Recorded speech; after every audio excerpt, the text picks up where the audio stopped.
In order to make America great and glorious again, I am tonight announcing my candidacy for President of the United States.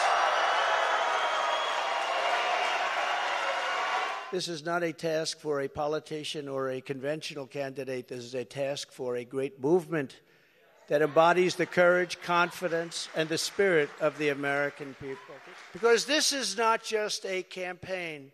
This is a quest to save our country. Talking about saving our country.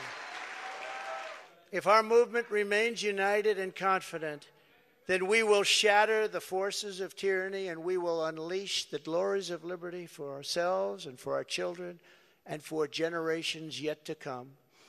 America's golden age is just ahead. And we will make America great again. Thank you very much. God bless you all. Thank you.